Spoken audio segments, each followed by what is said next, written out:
Hello, my name is Evangelos Giamarellos. I'm professor of internal medicine and infectious diseases at the University of Athens, and I would like to speak to you about a new approach having actually to do with the management of severe acute viral infections, and primarily with COVID-19.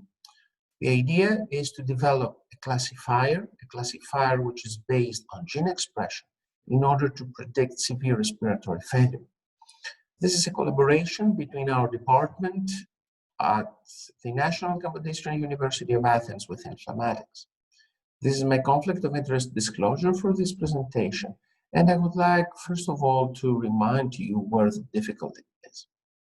So actually, we're facing a pandemic, and pandemic means that there is overcrowding of patients in hospitals, and actually what we need is to have a tool to early decide who's the real severe patient on whom we need to focus, and not to lose time for patients who will eventually have a good course. And of course, so far what we have been doing in our hospitals, we are judging who's the patient to be admitted and to whom we should focus based on age and comorbidities. And although this is the case, we should not forget that there are young patients who have lost their lives due to viral infections, whether there are other patients who are really elderly. Here you see an evidence of this, who managed to survive and to have a very mild disease course. How we are judging so far who's the patient who will deteriorate or not? We are based on our clinical experience, on several algorithms, on imaging and existing biomarkers. And as you can see, although it is easy to assess the patient, COVID-19 is usually fooling us. The algorithms are not easily to implement. Imaging has accuracy, but it takes a lot of time and it's not easy to implement, where existing biomarkers like IL-6 and lactate, they lose accuracy.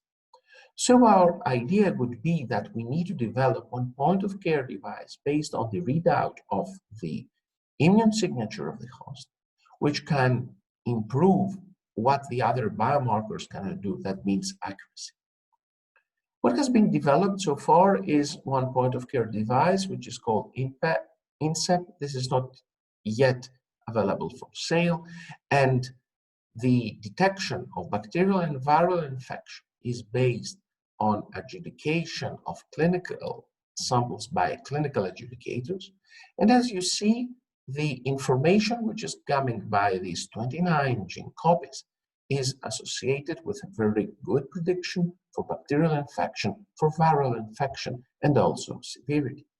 So the idea is that we need to develop a new classifier with less gene expressions in order to predict the likelihood of a patient who has COVID-19 to develop during the first 30 days of his physical course severe respiratory failure, and to translate that into a lab assay with the acronym Coverity. For this to do, we need a discovery set and a validation set. Allow me first of all to tell you how this evolves regarding the discovery set. This is based on multi-cohort transcriptomics, and you see that patients are split in this into non-severe ones in blue and severe ones in red, and these are the 5 genes that are tested: TGF, DFA4, LY86, BATF, HK.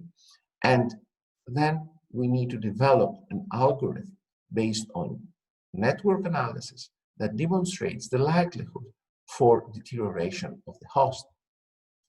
Allow me to present you the validation study, which is a collaboration between my department and Inflammatix on 100 adult patients admitted to the emergency department with molecular identification of the new coronavirus with low respiratory tract infection, as this was evident by radiology, and after providing consent.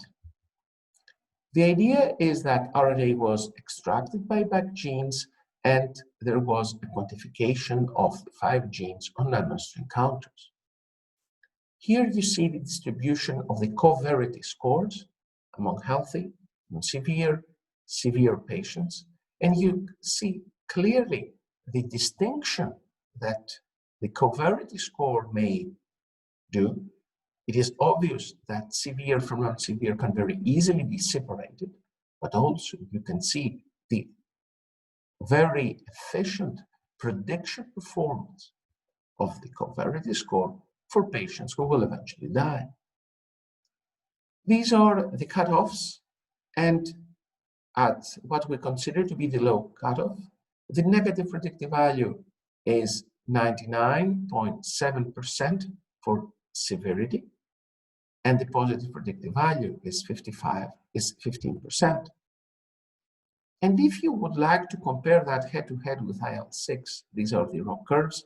The ROC curves for the development of severe respiratory failure within the first 30 days of the patient is 0.88 with Coverity, it's 0.72 for IL-6. So the performance compared to IL-6 in the attempt to predict severe respiratory failure is superior.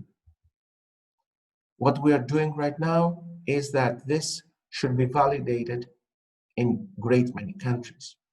So far, this testing goes on.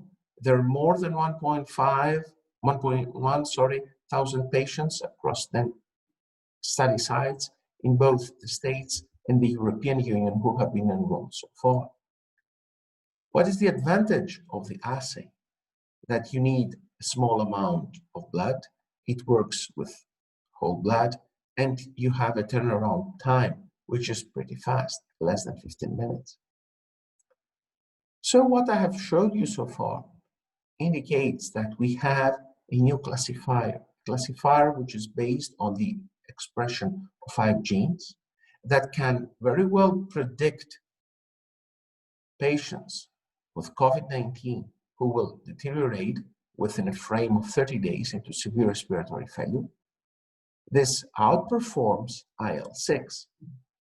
However, it needs clearly to be known that all the development so far is for patients with confirmed acute viral infections. And this high accuracy, which is translated into clinical utility, maintains also interventional data. So the question in the triage by using Coverity would be, we admit the patient, we discharge the patient. How can this be modified by the use of Coverity? So far, what we know is that we have a high negative predictive value, which encourages to demonstrate which is the patient to be discharged. And of course, if you discharge the correct patient, you save beds for the patients who will be in real need of them. Thank you very much for your attention.